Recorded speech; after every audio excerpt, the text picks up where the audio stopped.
नमस्कार दोस्तों, आज की वीडियो में देखेंगे आरपीएफ कांस्टेबल और एसआई के लिए अगला प्रैक्टिस सेट है ना। इससे पहले करीब हम लोगों ने 7 प्रैक्टिस सेट कर चुके हैं। उसी क्रम में आज का यह अगला प्रैक्टिस सेट रहने वाला है। तो इसमें जो भी प्रश्न कराए जाएंगे ना, उसको एक बार आप खुद से लगाने का प्रयास करिएगा ना।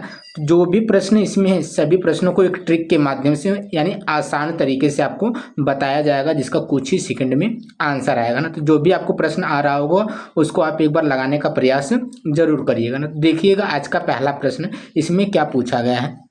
इसमें पूछा गया है कि 11 खिलाड़ियों की राज्य स्तरीय क्रिकेट टीम का जो औसत है कितना है, 75 केजी है। जब कोच का वजन जोड़ दिया गया ना, जब कोच का वजन उसमें जोड़ दिया गया तो औसत वजन 1 केजी बढ़ गया। तो कोच का वजन कितना है यही बताना है। तो 11 खिलाड़ियों की जो राज्य स्तरीय क्रिकेट टीम था उसका औसत पहले कितना था, 75 केजी था, है ना। और उसमें जैसे ही कोच की यानी कोच को उसमें जोड़ दिया जाता है तो औसत वजन क्या हो जाता है, 1 केजी बढ़ जाता है। तो पूछ रहा है कि जो बाद में कोच को जोड़ा गया है तो कोच का कितना वजन था कि 1 केजी बढ़ गया, वही हमें बताना है। तो खिलाड़ी कितने थे उसको नोट करिएगा। खिलाड़ी कितने थे, 11 खिलाड़ी थे। कितने खिलाड़ी थे, 11 खिलाड़ी थे। और इनका जो औसत वजन था शुरुआत में कितना चल रहा था, 75 चल रहा था। इनका औसत कितना चल रहा था, 75 चल रहा था।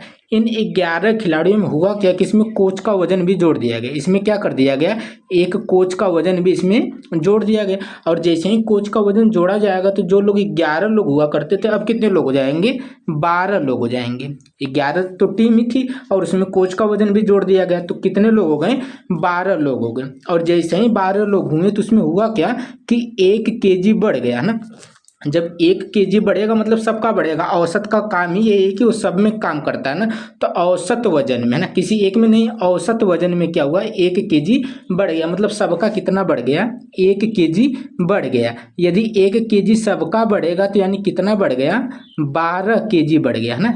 12 लोगों का 1 केजी अगर बढ़ाया जाए तो कितना बढ़ गया, 12 केजी बढ़ गया। और पुराना औसत चल कितना रहा था, 75। पुराना औसत कितना चल रहा था, 75। और बढ़ कितना गया, 12। बस 75 में अब क्या करिए, 12 को ऐड कर दीजिए, क्योंकि ये जो बढ़ा हुआ है उन्हीं लोगों में बढ़ जाएगा, मतलब उन्हीं लोगों में ऐड हो जाएगा। तो पहले जो औसत 75 चलता था, 12 उसी में ऐड करेंगे। 12 जैसे ही ऐड करेंगे तो 5 2 7, 7 और 1 8, है ना। कितना हो जाएगा, 87। यानी कोच का जो वजन था जो बाद में शामिल हुआ उसका वजन कितना था, 87 केजी था। यानी जो डी वाला ऑप्शन दिया हुआ है एकदम सही हो जाएगा ना। आपने इसको कैसे लगाया, इस तरीके को भी आप क्या करिएगा, नोट कर लीजिएगा। तो जो भी आपको प्रश्न मिलेंगे इसी तरह ट्रिक्स पे आधारित प्रश्न ही मिलेंगे ना। इससे पहले भी आपको 7 वीडियो दे दी गई है, उस वीडियो को भी देख लीजिएगा ना। तो देखते हैं आज का अगला प्रश्न और देखते हैं इसमें क्या पूछा गया है ना। तो देखिएगा, इसमें पूछा गया है कि दो संख्याओं का योग कितना है, 40 है। और उनके बीच का अंतर कितना है, 4 है। तो दोनों संख्याओं का अनुपात प्राप्त करें। यानी अनुपात हमसे पूछ रहा है किसका, उन दो संख्याओं का जिनको जोड़ने पर कितना आता है, 40, और उनको घटाने पर यानी अंतर करने पर कितना आता है, 4 आता है ना। यानी हमें वो दो संख्या पता करनी है और उसका क्या बता देना है, अनुपात बता देना है ना। तो अब देखिएगा संख्या कैसे पता करेंगे ना। तो संख्या जो भी होगी, एक छोटी होगी या एक बड़ी होगी, है ना। कन्फर्म है, या तो दोनों बराबर होंगी, दो ही संख्या होंगी, एक छोटी होगी एक बड़ी होगी। तो पहले हम क्या करेंगे, संख्याओं को पता करेंगे। हम क्या करेंगे, पहले संख्याओं को पता करेंगे, फिर उसका क्या बता देंगे, अनुपात बता देंगे ना। तो संख्याओं को पता करने का तरीका क्या है ना, तो एक छोटी संख्या होती है एक बड़ी संख्या होती है। दो संख्याओं में एक छोटी होगी एक बड़ी होगी, या दोनों बराबर होगी ना। तो हम मान लेते हैं एक छोटी एक बड़ी है। तो जब भी आपको बड़ी संख्या निकालना होगा, और दोनों का योग और दोनों का अंतर दे दिया हो, और जैसे ही आपको बड़ी संख्या निकालना तो करना क्या, आपको दोनों संख्याओं का योग कितना है, 40। दोनों संख्याओं का योग कितना है, 40, और दोनों संख्याओं का अंतर कितना है, 4, है ना। तो 40 और 4 जोड़ेंगे तो कितना हो जाएगा, 44। कितना हो जाएगा, 44। और 44 का आप क्या कर दीजिए, आधा। 44 का आधा करेंगे तो कितना आ गया, 22, है ना। तो यह 22 क्या मिला, बड़ी संख्या मिला। जैसे ही आप योग को और अंतर को जोड़कर आधा करेंगे तो हमेशा कौन सी संख्या मिलती है, बड़ी संख्या मिलती है ना। अब देखते हैं, जैसे ही आप योग को, जैसे ही आप क्या करेंगे, योग को और जो अंतर अगर ये उसको घटाएंगे तो कितना आएगा 36, और उसका जब आधा करेंगे तो क्या मिलेगा आपको, छोटी संख्या मिलेगी। यानी आपको जब बड़ी संख्या निकालनी है तो दोनों संख्याओं को जोड़कर क्या करिए, आधा कर दीजिए। यानी योग को और अंतर को जोड़कर आधा कर देंगे तो बड़ी संख्या निकल जाएगी, योग को और अंतर को घटाकर आधा करेंगे तो क्या निकल जाएगी, छोटी संख्या निकल गई। यानी संख्या क्या निकल गई, 22 और 18। 22 और 18 को जब वो जोड़ रहा था तो कितना आ रहा था, 40 आ रहा था, और 22 18 को जब घटा रहा था तो कितना आ रहा था, 4 आ रहा था। तो वही दोनों संख्या मिल गई। लेकिन हमसे संख्या नहीं पूछा, संख्या का क्या पूछा है, अनुपात पूछा है। तो एक संख्या कितनी है 22 और एक संख्या कितनी है 18। अनुपात का मतलब होता है कि इसको जितना छोटा किया जा सके ना, सबसे छोटा रूप होता है ये अनुपात के रूप में बताते हैं ना। तो इसका अनुपात, इसको छोटा करिए, 22 का आधा करेंगे तो कितना होगा 11, और 18 का आधा करेंगे तो कितना होगा 9। अब इसका आधा नहीं होगा, यानी अनुपात क्या होगा, संख्याओं का जो अनुपात होगा वह 11:9 होगा, है ना। इसका ऑप्शन नहीं दिया गया था, यदि आपने लगाया होगा, अगर इतना आपका आंसर आया तो एकदम सही है, 11:9 के अनुपात में संख्याएं हैं, है ना। आगे देखिएगा अगला प्रश्न, इसमें क्या पूछा गया है, तो देखिएगा इसमें पूछा गया है कि यदि चार सतत सम संख्याओं का योग 228 है ना। यदि 4 सतत यानी लगातार, है ना, 4 लगातार सम संख्याओं का योग 228 है तो इन संख्याओं में सबसे बड़ी संख्या का पता लगाइए, है ना। यानी 4 लगातार क्या चल रही हैं, सम संख्या चल रही हैं, उनका योग दे दिया है कि 228 है। कह रहा है कि जो 4 सम संख्याएं थी ना उसमें सबसे बड़ी वाली संख्या क्या है, आपको यही बताना है ना। तो आप इसको यक्स मान के यक्स +2 यक्स +4 है ना, ऐसे करके भी इसको लगा सकते हैं। लेकिन वो आपका क्या होगा, टाइम टेकिंग होगा ना। तो एग्जाम में जब भी आएगा हम वैसे यक्स मान के कोई भी सवाल नहीं लगाएंगे ना, तो इसको भी एक ट्रिक के माध्यम से हल करेंगे। देखिएगा ट्रिक क्या होगी ना। तो कितनी संख्याएं हैं, 4 संख्याएं। कितनी संख्याएं हैं, 4 संख्याएं, और चारों संख्या क्या हमको पता नहीं है। तो 4 हम क्या बना लेते हैं, गोला बना लेते हैं, यानी इन्हीं में 4 संख्याओं को भरेंगे। अब 4 संख्याएं हम पता कैसे करेंगे, तो चारों संख्याएं जो है सम है, यानी सब 2 से कटने वाली सम संख्याएं हैं, और उनका योग कितना है 228। उनका योग कितना है 228। जब भी योग दिया हो ना और लगातार संख्याओं का योग दिया हो तो कुछ मत करिए, जितनी संख्याओं का योग है ना उसी से भाग लगा दीजिए। तो कितनी संख्याओं का योग है, 4 संख्याओं का योग है, तो 4 से इसमें क्या करिए, भाग लगाइए। तो 4 25 कितना हो जाएगा 20, हासिल कितनी आ गई 2 और 28, 4 7 28। यानी क्या मिला, 4 से काटने पर आपको क्या मिला 57 मिला। तो आपको काटने पे जो कुछ भी मिलेगा वो हमेशा बीच वाली संख्या मिलेगी। आपको जो कुछ भी मिलेगा वो हमेशा क्या मिलेगी, बीच वाली संख्या मिलेगी। तो बीच का मतलब 2 इधर करिए 2 इधर करिए, यानी इसके बीच में क्या मिला 57 मिला। इसके बीच में क्या मिला 57 मिला। तो 57 के बाद क्या मिलेगा 58 मिलेगा। 57 के बाद क्या मिलेगा 58 मिलेगा। और 58 के बाद सम संख्या लेने ध्यान दीजिएगा ना, 58 के बाद 2 ऐड करेंगे तो क्या मिलेगा 60 मिलेगा। 57 से पहले क्या आता है 56 आता है। 56 से पहले भी सम संख्या क्या रही होगी 54 रही होगी। अब देखेंगे वो हमसे पूछा क्या है ना, छोटी संख्या या बड़ी संख्या। सबसे छोटी संख्या पूछता तो क्या बताते हैं 54, और सबसे बड़ी संख्या पूछा है तो इसलिए हम क्या बताएंगे 60 बताएंगे ना। ये 2-2 का अंतर क्यों किए, 2-2 का अंतर इसलिए किए क्योंकि ये सम संख्या चल रही थी ना। क्या थी, यह सम संख्या थी। तो वो चारों यदि सम संख्याएं कौन है पूछता तो क्या बताते 54, 56, 58 और 60। यदि आप इनको योग करेंगे तो कितना आएगा 228 आएगा ना। तरीका क्या है, जितनी संख्याओं का योग है उसी से हम क्या करेंगे भाग लगाएंगे। जो कुछ भी रिजल्ट मिलेगा वो हमेशा कहाँ का होता है, बीच वाली संख्या होती है ना। 57 है तो 57 के बाद 58 आएगा, 58 के बाद सम संख्या लेंगे तो कितना लेंगे 60 लेंगे। तो सबसे बड़ी संख्या क्या मिल जाएगी, सम 60 मिल जाएगी। तो यानी इसका जो सी वाला ऑप्शन है 60 दिया हुआ है एकदम सही हो जाएगा। आगे देखिएगा अगला प्रश्न, इसमें क्या पूछा गया है, इसमें पूछा गया है कि यदि एक स्कूल में 95% है ना, यदि एक स्कूल में 95% छात्र उपस्थित है ना, यदि एक स्कूल में 95% छात्र उपस्थित हैं और 18 छात्र अनुपस्थित हैं यानी अब्सेंट है ना, तो स्कूल के छात्रों की कुल संख्या, स्कूल के छात्रों की कुल संख्या बताना है ना। 95% छात्र आए हुए हैं, 18 छात्र नहीं आए, है ना। तो कह रहा है कि स्कूल के कुल कितनी संख्या है, छात्रों की कुल कितनी संख्या यही बताना है। कुल का मतलब हमसे क्या पूछना चाह रहा है, 100%। जब भी कुल की बात हो जाए तो हमसे क्या पूछना चाहता है, 100% की बात कर रहा है ना। तो कितने 95% छात्र आए थे, कितने छात्र आए थे, 95% छात्र स्कूल आए थे। टोटल 100% होता है अपने, 95% आए थे तो कितने नहीं आए थे, 5% नहीं आए थे।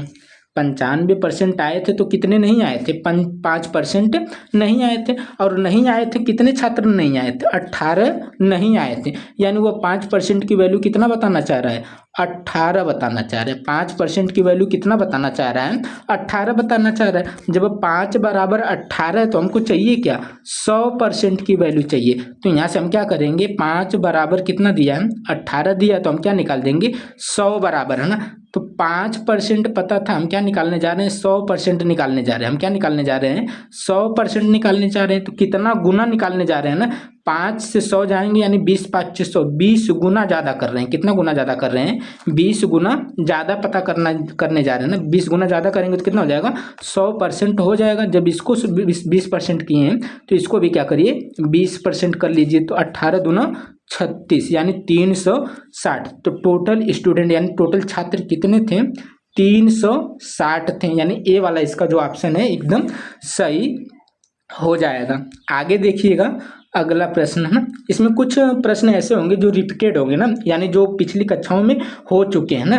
तो ये कई दिनों के बाद आरपीएफ की क्लास आ रही, हो सकता है कुछ रिपीटेड क्वेश्चन मिल जाएंगे ना। तो आपको रेगुलर क्लास भी मिलेंगे, नए नए प्रश्न मिलेंगे। तो जो भी प्रश्न होंगे पहले हम आसान लेवल के प्रश्न देखेंगे, उसके बाद धीरे धीरे क्या होगा, लेवल अप करते हुए चलेंगे। और जितने भी प्रश्न देखेंगे पहले लास्ट ईयर के प्रश्न ही देखेंगे ना, जो पिछली बार यानी 2019 में हो चुके हैं, पहले उन प्रश्नों को देखेंगे। फिर आने वाली कक्षाओं में क्या करेंगे, लेवल अप करते हुए नए नए प्रश्नों को भी देखेंगे। और जो भी प्रश्न देखा जाएगा एक ट्रिक के माध्यम से ही देखा जाएगा, इसको ध्यान रखिएगा ना। क्योंकि टाइम क्या होते हैं ना, एक क्वेश्चन पे किसी किसी एग्जाम में 1 मिनट मिलता है, तो किसी किसी एग्जाम में 1 मिनट से कम टाइम में मिलता है। मतलब एक प्रश्न को 1 मिनट से भी कम टाइम में हल करना है। तो यदि आप एक्स वाई मानेंगे तो 1 मिनट में कभी भी हल नहीं कर पाएंगे। यानी आपको जल्दी से हल करना, मतलब आपको क्या आनी चाहिए, ट्रिक आनी चाहिए ना। तो ट्रिक ही आपको इस क्लास में समझाई जाएगी। यानी जितनी भी वीडियो आएगी सब में आपको ट्रिक के माध्यम से ही प्रश्न हल कराए जाएंगे। तो चैनल को सब्सक्राइब करके रखिएगा और हाँ, बेल आइकन भी प्रेस करिएगा ताकि जो भी कक्षाएं अपलोड हों आपके पास इजिली पहुंच जाए ना। तो देखिएगा इस प्रश्न में क्या पूछा गया है। इसमें पूछा गया है कि राम और राज की आयु, राम और राज की आयु 4 और 5 के अनुपात में है। यदि उनकी आयु का योग 126 है, यदि उनकी आयु का योग कितना है, 126 है, तो उनकी आयु का अंतर क्या होगा, यही बताना है ना। तो कौन कौन दो लोग हैं, एक राम है, कौन है, एक राम है और एक क्या है, राज, है ना। एक राम है और एक कौन है, राज। राम की आयु का अनुपात, पहला अनुपात राम का है और दूसरा अनुपात किसका है, राज का। तो राम की आयु का अनुपात कितना है, 4 है और राज की आयु का अनुपात कितना है, 5 है ना। तो यानी यदि राम की आयु पूछता तो हमें किसका मान पता करना होता, 4 का। यदि राज की आयु पूछता तो हमें किसका मान पता करना होता, 5 का। यदि कहता राम और राज की आयु का योग, यदि हमसे योग पूछता तो हम किसका मान बताते हैं, 9 का मान बताते। किसका मान बताते हैं, 9 का मान बताते हैं। लेकिन हमसे पूछ क्या रहा है, अंतर पूछ रहा है। तो मतलब अनुपात का अंतर कितना है, 4 और 5, यानी 5 और 4 का अंतर देखेंगे तो कितना हो जाएगा, 1 हो जाएगा। यानी हमसे मान किसका पूछ रहा है, 1 का मान पूछ रहा है कि 1 की वैल्यू क्या होगी, क्योंकि उनका अंतर कितना आ रहा है, 1 आ रहा है और 1 का ही हमें क्या बताना है, मान बताना है ना। तो 1 का मान कैसे बताएंगे, पहले तो देखते हैं उनकी आयु का योग कितना दिया है, 126 दिया। उनकी आयु का योग, उनकी आयु का योग है ना, कितना दिया है, 126 दिया। यदि हम उनकी आयु का योग जोड़ते हैं तो 4 और 5 यदि हम जोड़ रहे हैं तो कितना आ रहा है, 9 आ रहा है। हमारे हिसाब से जोड़ने पर कितना आ रहा है, 9 आ रहा है। लेकिन 9 बराबर उन्होंने कितना दे रखा है कि इनकी आयु का योग कितना है, 126। 9 बराबर 126 है तो 1 बराबर जब निकालेंगे तो कितना हो जाएगा 126, है ना, 126 और बटे में क्या चला जाएगा 9 चला जाएगा। काटेंगे तो कितना बार में कटेगा, है ना, 14 नामा 126 कितने बार में कटेगा 14 बार में कट जाएगा। यानी 1 की वैल्यू कितनी आ गई 14 आ गई। और हमें बताना किसका था 14 का ही मान, यानी 1 का ही मान तो बताना था। 1 का मान कितना आ गया 14, 1 बराबर कितना आ गया 14। यानी जो डी वाला ऑप्शन है वही क्या हो जाएगा एकदम सही हो जाएगा, क्योंकि उनका अंतर बताना था और अंतर निकालने पर कितना मिला है 1 मिला। और 1 बराबर अभी हल करने पर कितना आया है 14 आया है। यानी उनकी आयु के बीच का जो अंतर है वो कितना है 14 है ना। यदि राम की आयु पूछता तो इसमें 14 से गुणा कर दीजिए, यदि राज की आयु पूछता तो इसमें 14 से गुणा कर दीजिए, यदि दोनों का योग पूछता तो इसमें 14 से गुणा कर दीजिए, है ना। तो आपका आंसर निकल के आ जाएगा। आगे देखिएगा अगला प्रश्न, इसमें क्या पूछा गया है, इसमें पूछा गया है कि 3 मीटर का कितना प्रतिशत 75 सेंटीमीटर है। 3 टुकड़ों में से पढ़िएगा ना, इस प्रश्न को 3 टुकड़ों में पढ़िएगा। 3 मीटर का कितना प्रतिशत 75 सेंटीमीटर है, यही आपको क्या करना है बताना है ना। तो 75 सेंटीमीटर बताना है, लेकिन किसका 3 मीटर का, है ना। और जिसके साथ का लगा होता है उसी को हम कहाँ रखते हैं बटे में रखते हैं। और हमें निकालना क्या है प्रतिशत। जब भी हम प्रतिशत निकालने जाएंगे या तो दोनों चीज मीटर में कर लें या तो दोनों चीज किस में कर लें हम सेंटीमीटर में कर लें, तभी हमारा आंसर निकल के आएगा ना। तो यह किस में दिया हुआ है 75 सेंटीमीटर में और यह किस में दिया हुआ है मीटर में। तो मीटर को हम क्या करते हैं पहले सेंटीमीटर में चेंज कर लेते हैं ना। 1 मीटर बराबर कितना होता है 100 सेंटीमीटर, तो 3 मीटर बराबर कितना होगा 300 सेंटीमीटर होगा। यानी इसको भी हमने 300 सेंटीमीटर बना लिया। अब देखते हैं 75 सेंटीमीटर को पूछा है ना, तो 75 सेंटीमीटर को लिख लीजिए, है ना। 75 सेंटीमीटर कितना प्रतिशत है किसका 3 मीटर का। 3 मीटर यानी 300 मीटर का। अब 300 को नीचे हम क्यों लिखें, अभी कह रहे हैं कि जिसके साथ का लगा होगा ना उसी को हमेशा कहाँ रखते हैं बटे में रखते हैं। तो बटे में हमने किसको रख लिया 300 को, और जिसके बारे में बताना उसको हमेशा कहाँ रखेंगे ऊपर रखेंगे। तो 75 को बताना है, लेकिन किसका बताना है 300 का बताना। और हमें बताना क्या है प्रतिशत। प्रतिशत जब भी पूछा जाता है तो प्रतिशत का मतलब हमें गुणे क्या करना होता है 100 करना होता है। अब इसी को काट लीजिए, आपका आंसर निकल के आ जाएगा। अब जब इसको काटेंगे तो क्या होगा 2 जीरो से 2 जीरो को यहीं पर क्या करिए काट दीजिए। 75/3 यानी 25 3 75, यानी कितना आ गया 25% आ गया। यानी जो डी वाला ऑप्शन दिया हुआ है एकदम सही हो जाएगा। यानी 3 मीटर का कितना, यानी जो 75 सेंटीमीटर है ना वह 3 मीटर का 25% है, और यही बताना था। यानी डी वाला जो ऑप्शन आपका दिया हुआ है वही सही हो जाएगा। तो जितने भी आपको प्रश्न कराए जा रहे हैं ना, और आने वाली कक्षाओं में यानी आने वाली वीडियो में जितने भी प्रश्न कराए जाएंगे वो लास्ट ईयर के ही पहले कराए जाएंगे, बाद में आपको नए नए प्रश्न मिलेंगे। यहाँ पे आप देख सकते हैं जो प्रश्न कराए जा रहे हैं या आरपीएफ कांस्टेबल की जो एग्जाम हुआ था 2019 में, है ना, उसी में पूछा गया ही प्रश्न है। आपको इसमें मिक्स क्वेश्चन मिलेंगे, कांस्टेबल के भी मिलेंगे और एसआई के भी प्रश्न मिलेंगे। अब देखते हैं आज का आखिरी प्रश्न, क्योंकि आपको 7 से 8 प्रश्न मिलेंगे जो कि ट्रिकी बेस पे ही मिलेंगे। तो देखिएगा इस प्रश्न को कैसे हल करेंगे। इसमें पूछा गया है कि अगर सुनील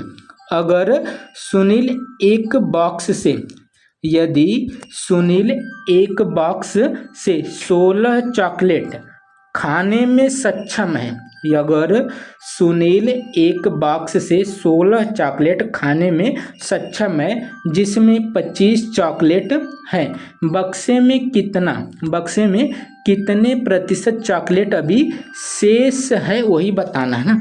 एक बॉक्स है, एक क्या है बॉक्स, और इस बॉक्स में कितने चॉकलेट हैं 25 चॉकलेट है ना। एक बॉक्स है और इस बॉक्स में कितने चॉकलेट है 25 चॉकलेट हैं। और वो कह रहा है कि जो सुनील है ना इस बॉक्स में से 16 चॉकलेट खाने में सक्षम है। 16 चॉकलेट खाने में क्या है, सक्षम है। यदि वह 16 चॉकलेट इसमें से खा जाता है ना, यदि वह इसमें से 16 चॉकलेट इसमें से खा जाता है तो शेष कितने बचेंगे, यानी शेष पूछ रहा है, मतलब सुनील ने 16 चॉकलेट इसमें से खा लिए। अब हमसे क्या पूछ रहा है, शेष की बात कर रहा है ना। यदि आप 25 में से 16 चॉकलेट को खा जाएंगे तो कितना बचेगा, शेष 9 बचेगा। कितना बचेगा, 9 बचेगा। यह जो 9 बचे हैं ना, किसमें से बचे हैं, यह जो 9 बचे हैं, या किसमें से बचे हैं, तो यह 25 में से बचे हैं। किसमें से बचे हैं, 25 में से बचे हैं। और आपको निकालना क्या है, प्रतिशत। प्रतिशत जब भी निकालना होगा तो गुणे में क्या करना होगा, 100 करना होगा। अब जो जो चीज़ें कट रही हैं उनको हम क्या करेंगे, काट लेंगे। 25 से काटिए, 25 चौक के क्या हो जाएगा, 100 हो जाएगा। तो बचा क्या, 9 गुणे 4, 9 चौक के 36। कितना आ गया, 36। यानी इसमें जो सी वाला ऑप्शन दिया हुआ है 36% एकदम क्या हो जाएगा, सही हो जाएगा। यानी बॉक्स में 36% चॉकलेट अभी बचे हुए हैं, यानी इसका सी वाला ऑप्शन एकदम सही हो जाएगा ना। तो आज के कुछ यही महत्वपूर्ण प्रश्न थे जिसको एक ट्रिक के माध्यम से देखे हैं ना। यदि आपको ये वीडियो पसंद आई हो, कुछ सीखने को मिला हो, तो वीडियो को लाइक शेयर एंड सब्सक्राइब कर लीजिएगा। मिलते हैं अगले वीडियो में।